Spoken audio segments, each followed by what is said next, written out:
Welcome. My name is Sasha Moore and I'm here with Andrew McVeigh, who is the Managing Partner of the investment management business Ramara. Welcome. Thank you, Sasha. Thanks for having me. Pleasure.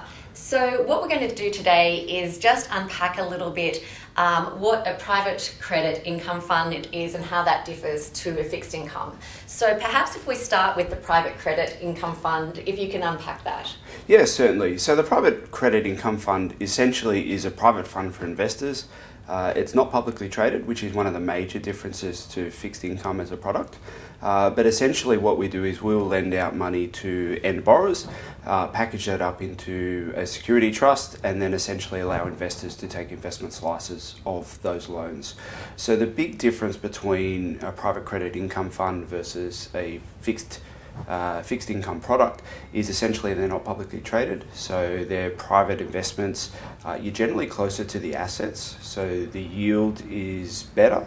We can manage the diversification of the pool a lot easier than what a fixed income traditional investment does, and probably most importantly, you're not subject to variability in the capital value of the investment. So fixed income traditionally moves around with interest rates, and we've seen most recently pretty substantial increases in interest rates. So as a result of that, generally what you find is most fixed income products actually decline in value when interest rates go up. And the private credit investment fund, because it's not mark to market and it's actually floating in nature, it means that it retains its capital value and you still get your yield that floats around with the RBA rate increases.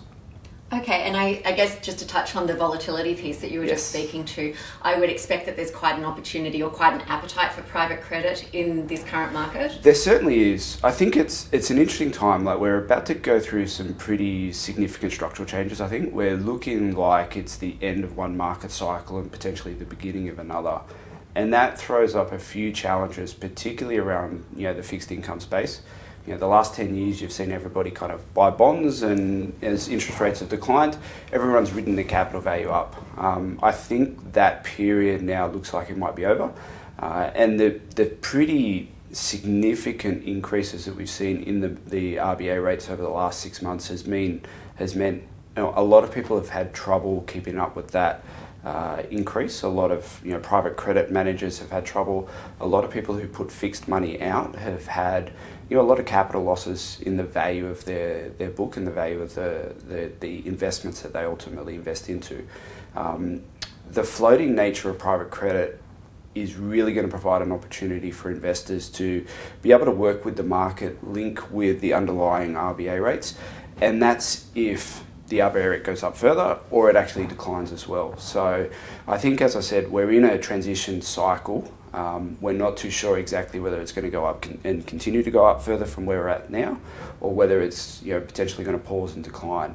But the fixed rate investment in that style of instrument, in this style of market, actually creates a lot of variability in your capital value. So the floating private credit investment actually gives you the best opportunity to be able to move with the market and not have capital depreciation as a result of wild interest rate changes. Okay, great. Thank you, Andrew. No worries. Thanks, Sasha.